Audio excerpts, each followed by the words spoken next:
그 고린도 교회에 이제 보낸 편지가 신약 성경에는 이제 두 편이 나옵니다. 고린도 전서, 고린도 후서입니다. 전서라는 것은 앞에 썼다. 그리고 나중에 한 6개월 후에 기록된 것이 고린도 후서입니다. 근데 이제 고린도 전후서를 읽어보면 이 두 편지 말고 또 다른 편지가 있었다 하는 걸 볼 수 있습니다. 근데 그 두 편지는 찾지를 못했어요. 분실됐습니다. 그래서 고린도전서, 이제 고린도후서가 이 신약 성경에 나와 있다는 것을 여러분 먼저 아시면 되겠습니다. 그럼 고린도전서의 내용은 뭘까? 우리가 이제 앞에서 16장까지 이제 봤습니다. 고린도 교회의 문제에 대한 해결책이에요. 그리고 왜 고린도 교회가 그렇게 나누어 가지고 분열되고 싸웠는가? 그 이유에 대한 설명. 그리고 교회가 이렇게 해야 된다. 교훈의 말씀이 주로 이제 고린도전서에 기록이 되어 있습니다. 그럼 한 번을 썼으면은 괜찮은데 두 번, 세 번, 네 번까지 썼단 말이에요. 근데 그 이후에 고린도 교회가 어땠을까? 문제가 해결이 안 됐다는 내용이에요. 쉽지 않았던 문제였다. 그러니까 계속해서 바울이 고린도 교회에 대해서 사람을 보내고 자기도 가고 또 편지를 써서 보내고. 근데 고린도 후서는 어떤 내용을 가지고 있느냐 하면은 그 중간에 있는 편지가 있어요. 일반적으로 두 편의 편지가 더 있었다. 이렇게 봅니다. 그걸 이제 우리가 고린도 특히 후서를 읽어보면은 바울이 그렇게 보냈다는 그런 이제 추측할 만한 내용들이 나오기 때문에 그렇게 말합니다. 근데 그 내용은 나오질 않으니까 이제 우리가 후서의 내용을 보면 후서의 내용은 우리가 이제 쭉 읽어 나가다 보면은 계속해서 바울이 자기 이야기를 해요. 물론 앞에서도 말씀을 전하면서 자기 이야기는 하지만 특별히 고린도후서는 그런 특징을 갖고 있습니다. 왜 그런 일이 있느냐 하면은 이 고린도 교회가 분열되고 또 문제가 생긴 이유가 어디 있을까요? 바울이 복음을 전해서 개척한 교회예요. 그리고 부흥이 됐어요. 또 그 이후에 아주 훌륭한 아볼로가 가서 목회했습니다. 말씀으로 잘 양육을 했어요. 그런데도 고린도 교회는 문제가 있는 거예요. 그 문제의 여러분 원인이 뭘 같아요? 교회가 분열이 되고 어떻게 보면 자기들끼리 싸우는 거예요. 근데 싸우는 문제에 있어서 문제가 항상 일어나는 것은 거짓된 것 때문이에요. 그래서 거짓 교사들이 나옵니다. 교사는 뭐죠? 말씀을 가르치는 자들이에요. 근데 거짓말을 하는 거예요. 왜 거짓말을 할까요? 이게 이제 문제예요. 그럼 성도들 입장에서는 거짓말을 따르는 사람이 많을까요? 진짜를 따르는 사람이 많을까요? 진짜를 따르는 사람이 많죠. 그런데 한두 사람이 거짓말을 해도 교회는 혼란스러워집니다. 왜냐하면 요새도 이제 가짜 뉴스 나오잖아요. 오늘날도 여러분들이 우리는 그냥 일반 대한민국 국민의 입장에서도 봐야 되지만 우리는 항상 그리스도인의 입장에서 봐야 합니다. 여러분 그걸 놓치면 안 돼요. 꼭 여러분 이거 기억해야 됩니다. 그럼 고린도 교회가 그 바울이 복음을 전해서 세운 개척 교회 뭐 엄청난 거예요, 이건 사실은. 근데 바울이 목회를 할 때는 문제가 없어요. 정말 훌륭한 사도 중에 사도잖아요. 근데 바울은 고린도 교회만 목회하는 게 아니잖아요. 순회 전도자란 말이에요. 선교사입니다. 그래서 이 교회가 씨를 뿌려가지고 잘 자라게 되면은 또 다른 곳으로 옮기는 거예요. 옮기고 그게 이제 사도 바울의 4차 전도 여행이잖아요. 저도 사실은 목회를 저는 그렇게 했으면 좋겠다는 생각을 항상 저는 갖고 있거든요. 어느 정도 세워지면 또 가서. 근데 이제 제가 이제 지나온 그 교회들 또 제가 교회를 이렇게 또 다른 데로 이동할 때는 지금까지 단 한 번도 제가 원해서 간 곳이 한 곳도 없어요. 저는 개인적으로. 근데 평안교회가 개척이 됐잖아요. 이쯤 하면 제가 또 옮기면 안 되겠냐. 저는 그런 마음이 있어요. 뭐 여기 싫고 나쁘고를 떠나가지고. 근데 하나님이 아직까지 그 마음을 주시질 않았어요. 그리고 어디다 마음을 주셨을까요? 저에게는 중국, 인도, 뭐 아프리카, 필리핀, 또 뭐예요? 지금은 라오스. 그런 마음을 주시는. 그럼 저는 해요, 그냥. 우리 교회가 그걸 뭐 능력이 있고 없고 또 제가 뭐 실력이 있고 없고 저는 그런 거 별로 상관 안 해요. 그냥 마음 주시면 그냥 하는 거예요. 저는 그렇게 목회를 해왔습니다. 바울도 저는 알아요. 바울은 그렇게 목회한 거예요. 성령이 인도하시면 고린도 교회가 어느 정도 세워지면 또 다른 곳으로 이동. 그래서 제가 앞에서 여러분들이 계속해서 로마 교회에 대한 이야기가 나오고 고린도 교회에 대한 이야기가 나왔어요. 왜냐하면 땅 끝까지 스페인까지 복음을 전하기 위해서 그걸 교두보로 삼고 센터로 삼아가지고 그들의 후원을 힘입어서 또 가겠다고 하는 내용이 나왔습니다. 근데 바울이 나오지 못하고 그 로마 교회에서 이제 마무리를 하죠. 바울은 항상 이제 그렇게 하다 보니까 고린도 교회가 옮기게 되면 또 문제가 생기는 거예요. 그러니까 참 이 지도자 역할이 얼마나 중요하다는 걸 알 수 있습니다. 바울이 개척해서 세운 교회임에도 불구하고 문제가 생기는 거예요.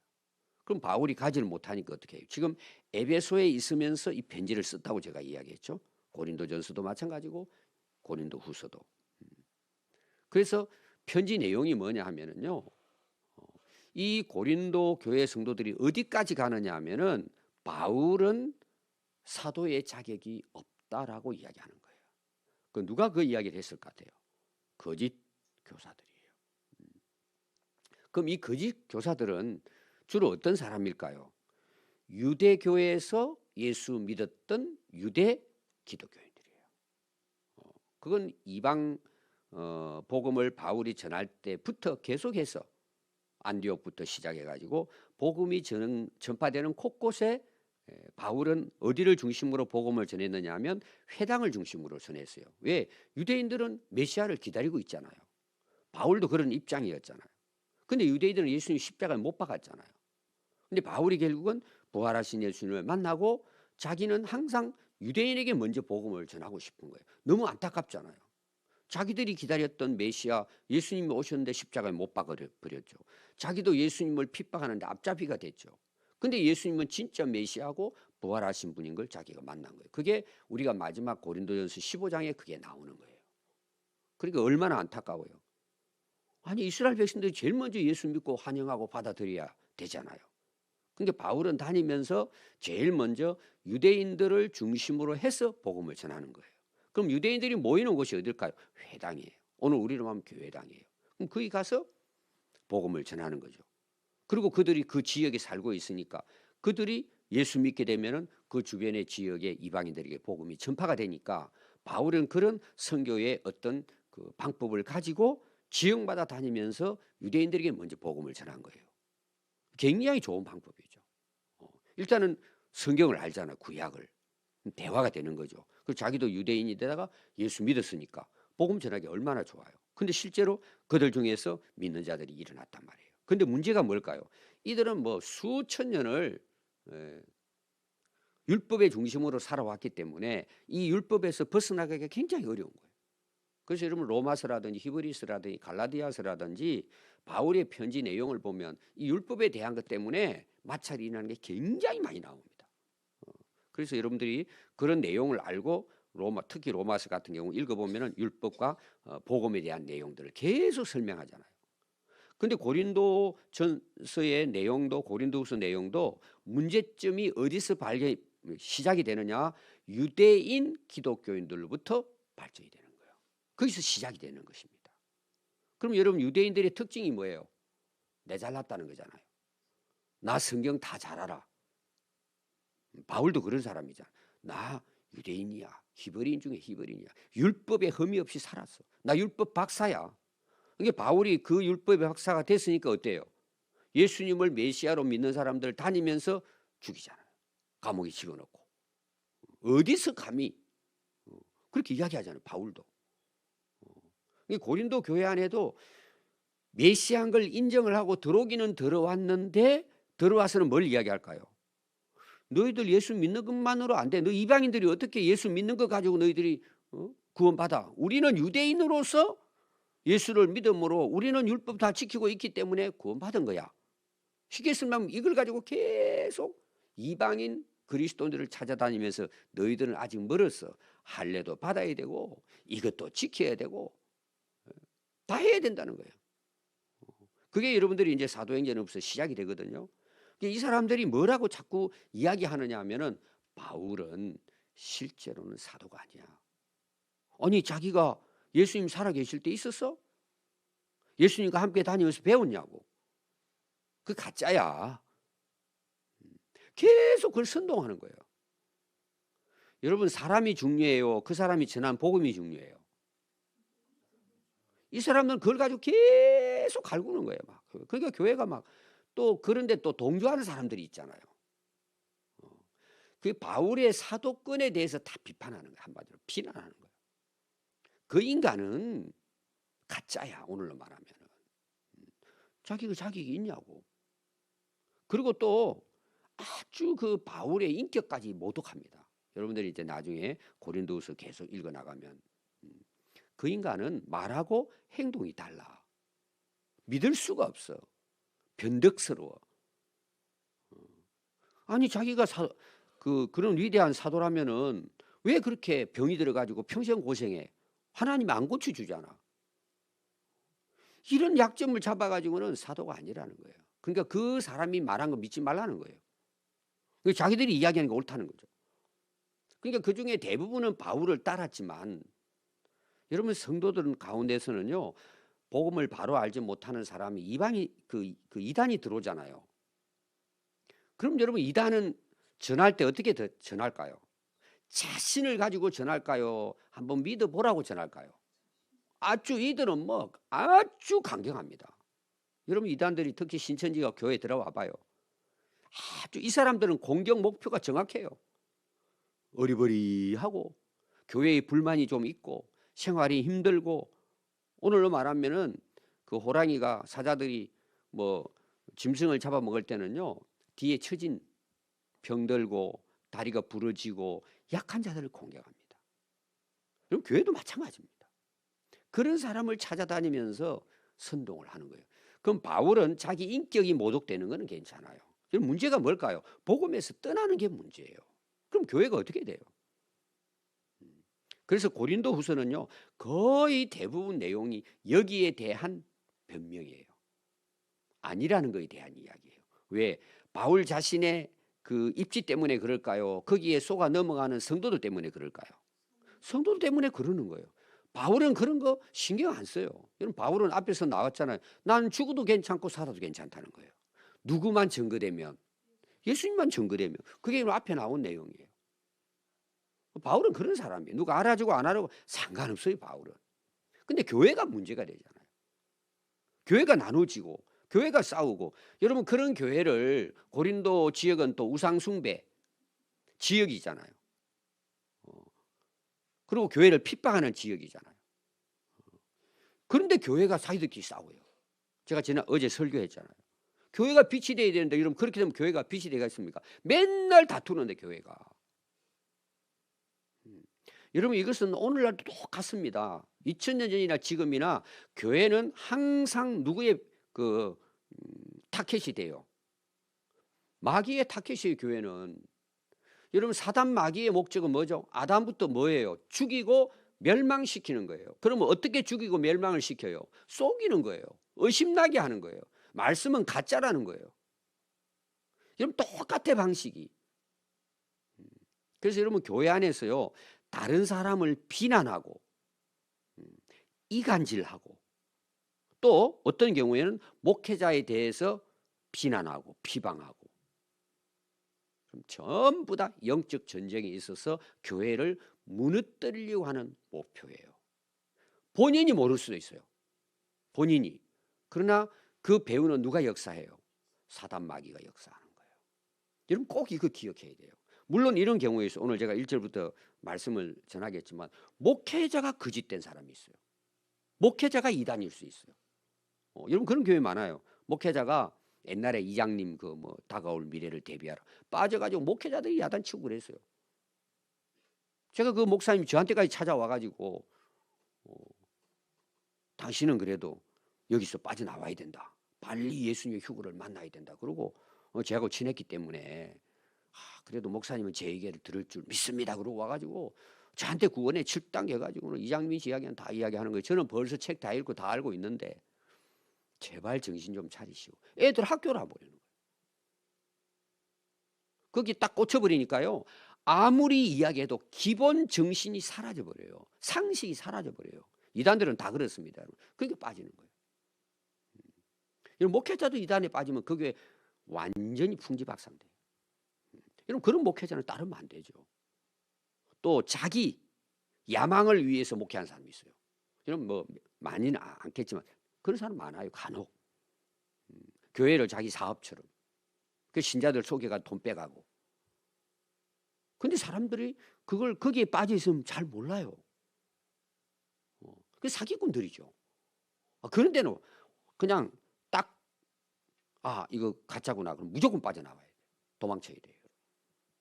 교회라고 다 교회가 아니에요. 물론 다 그런 건 아니에요. 근데 그런 곳이 너무 많아요. 마지막 때가 되면 될수록 여러분 예수님 말씀이잖아요. 마태복음 24장에서 뭐라 그랬죠? 사람의 미혹을 조심하라는 거예요. 여러분. 왜 사람은 미혹되니까. 아담 하와가 미혹. 아니 아담 하와는 죄를 죄가 없을 때 미혹당한 거예요. 우리는 죄인이니까 미혹당하기 더 쉽죠. 여러분 그래서 영적으로 깨어있지 못하면 여러분 분별력이 사라지는 거예요. 영적 분별이 안 되는 거예요. 뭐가 옳은지를 잘 모르는. 그러니까 거기에 줄을 서잖아요. 이걸 바울은 너무 잘 알고 있는 거예요. 바울은 떠나버리니까 너희들 싸우든 말든 나를 비방하든 말든 바울은 그런 사실 신경 안 씁니다. 근데 왜 계속 편지를 쓰는 거예요? 거기에 빠지면 교회가 무너지니까. 교회 역할이 있잖아요. 그래서 오늘날도 여러분들이 교회는 마찬가지입니다. 특별히 여러분들이 우리가 제자대학 마지막에 읽은 책이 뭡니까? 벼랑 끝에 쓴 용기. 제일 첫 번째는 영적 전쟁이라는 책이에요. 지금 여러분 그 책 읽고 있는 분이 있을 거예요. 제자 훈련하는 분이 그 독후감 써냅니다. 그 영적 전쟁의 책을 딱 펼쳐보면 교회에 대한 얘기가 먼저 나옵니다. 사단이 어떻게 공격하느냐에 대한 내용이 나와요. 이런 내용입니다. 사단이 무서워하는 것은요. 건물이 크다고 무서워하지 않는다는 거예요. 사단이 공격하고 싸우는 대상은 숫자가 많은 교회가 아니라는 거예요. 여러분 어떤 교회를 공격할 것 같아요? 여러분 앞에 내용이 이제 그런 내용입니다. 좀 쉽게 제가 설명하면 살아있는 교회예요. 그럼 살아있다는 게 뭐예요? 복음에 살아있고 복음을 위해서 살아가는 성도들. 복음으로 무장되고 복음을 위해서 영적 전투를 치르고 있는 교회를 공격하는 거예요. 왜? 교회 크고 숫자는 많은데 자기 욕심대로 이 세상에 잘 먹고 잘 살기 위해서 신앙생활 하는 사람들은 이미 패배자기 때문에 싸우지 않는다는 거예요. 내버려 둔다. 내버려 두면 죽는 거예요. 그거는. 근데 어떤 교회를 공격한다는 거예요? 숫자를 떠나고 교회의 규모를 떠나가지고 영적으로 깨어 살아있고 복음을 위해 그리스도를 위해 충성하고 사는 교회를 공격한다는 거예요. 그러잖아요. 여러분 전쟁터에 나가고 패잔병하고 싸워요. 앞에 전투병하고 싸워요. 그건 좀 당연한 거예요. 계속해서 영적인 전쟁이 있는 교회가 살아있는 거예요. 사실은. 다시 말하면 제가 이제 5월달에 설교할 겁니다. 전투태세가 돼 있는 교회에 싸우는 거예요. 그 교회를 무너뜨려야 하나님의 구원의 역사를 무너뜨리고 사람들을 죽이고 멸망시키잖아요. 그러니까 여러분 우리 교회가 선교 중심의 교회잖아요. 제자 훈련이잖아요. 훈련이란 뭐예요? 군사들을 훈련해내는 거예요. 전투에 나가서 싸울 수 있는 전투병을 훈련하는 거예요. 아멘 안 하세요? 뒤에서 그냥 도시락을 까먹고 해야 되는데 여러분 나라를 살리면 누군가는 총을 들고 앞에 나가서 싸워야 되잖아요. 저는 우크라이나 전쟁을 보면서도 영적인 전쟁을 저는 많이 생각해요. 정말 대단한 분들, 여자분들 나가지고 총 들고 나가잖아요. 자기 직장이 너무 좋고 살기에 어려움이 없는데도 불구하고 아이들도 있더라고요. 그 초창기 그런 일이 있었습니다. 저는 이제 그런 전쟁도 내가 군대 갔다 와 있어는 알지만 저는 영적 전쟁으로 생각하기 때문에 이야 정말 대단하. 그리고 전사했습니다. 그분이. 그게 뉴스에 나왔어요. 여러분 교회는 유람선이 아닙니다. 항공모함이 돼야 되는 거예요. 그 설교를 제가 할 거예요. 5월달 되면. 우리가 5월달 전도에 대한 준비를 하고 있거든요. 여러분 싸우는 교회가 살아있는 교회예요. 왜? 그들을 물리쳐야 그 속에 있는 죽어가는 생명들을 우리가 구출해 내잖아요. 그래서 고린도 교회는 뭐예요? 살아있는 교회.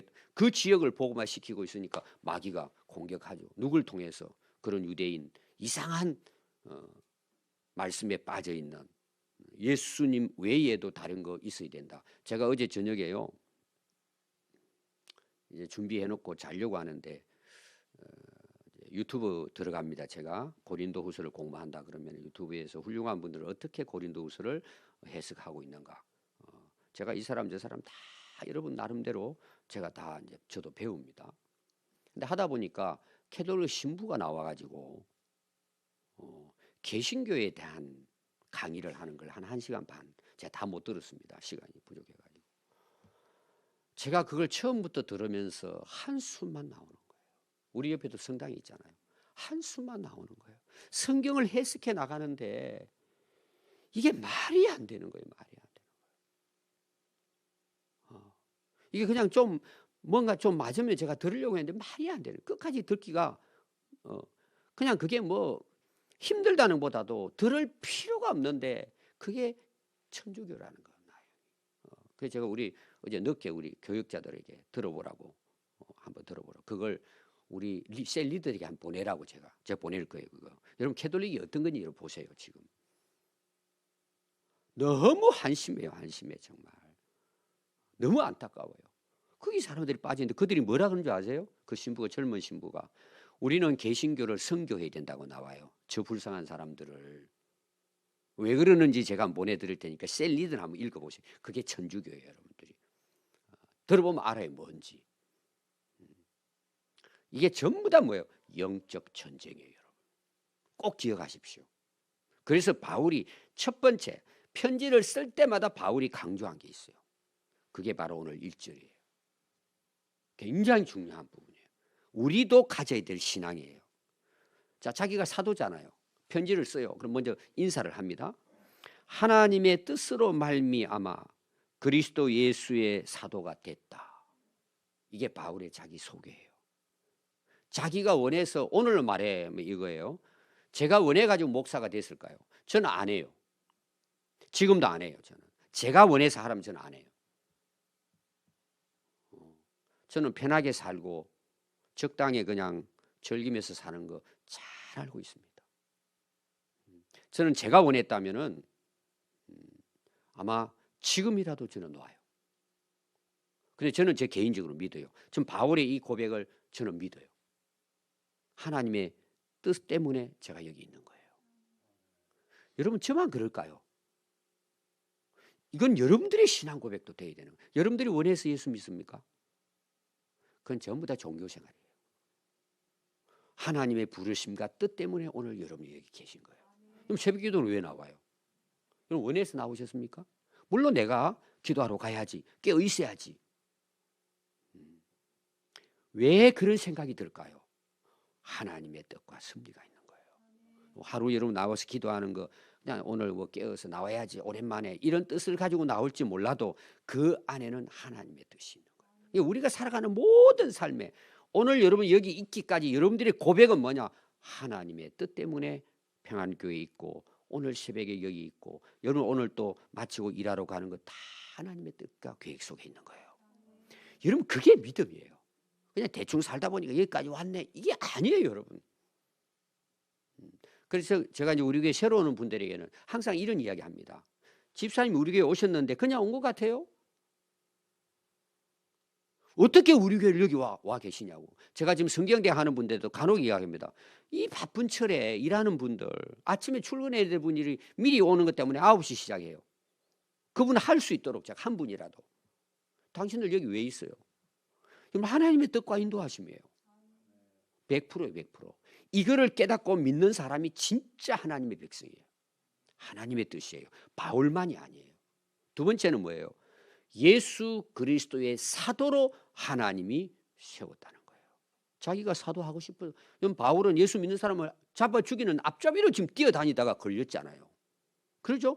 예수님이 너는 나의 택한 그릇이다. 이방인들을 위해서 너 사도로 불렀다. 내가 너를 보낸다는 거잖아요.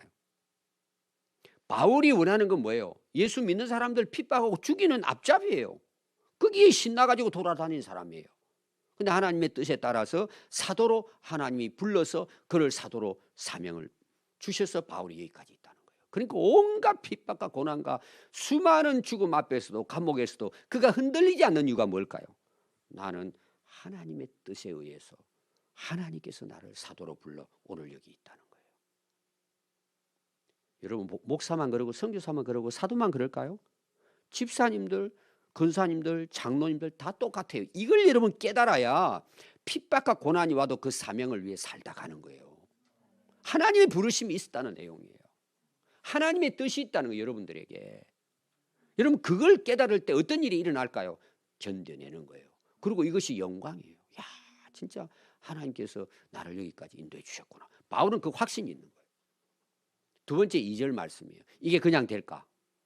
이렇게 이야기를 합니다. 하나님 우리 아버지와 주 예수 그리스도로부터 은혜와 평강이 너희들에게 있기를 기도한다는 거예요. 여러분 은혜 없이 할 수 있습니까?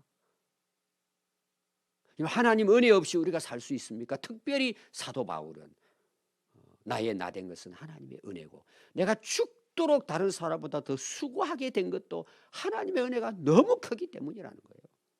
여러분 하나님의 이런 은혜로 하는 거지 내 생각과 노력으로 하는 게 아닙니다. 그러니까 이 고린도 교회가 처음에는 은혜 충만했잖아요. 성령 충만하고 말씀 충만했잖아요. 잃어버린 거예요.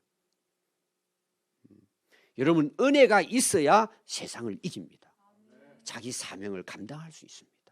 그래서 힘들고 어려워도 참 눈물 나는 길이지만 은혜로 우리가 할 수 있습니다. 그 은혜가 내게 뭘 줘요? 평강을 주시는 거예요. 그런 정말 두렵고 떨리는 감옥에서 죽음을 앞에 놓고 있어도 내 마음 평안해. 그러니까 감당해내는 거예요. 왜? 하나님이 은혜를 주시는 거예요. 오늘 두 가지 꼭 여러분 기억하십시오. 우리가 여기 있는 것은 하나님의 뜻입니다. 내가 오늘 하는 일, 직분 하나님의 뜻입니다. 얼마나 감사해요. 그것은 내 힘으로 할 수가 없어요. 하나님이 주시는 은혜와 평강으로 할 수 있는 거예요. 오늘 여러분 이 두 바울의 고백이 오늘 저와 여러분들의 고백, 우리 가정의 기도 제목, 우리 교회의 이 나라의 기도 제목이 되어야 할 줄 믿습니다. 기도하겠습니다.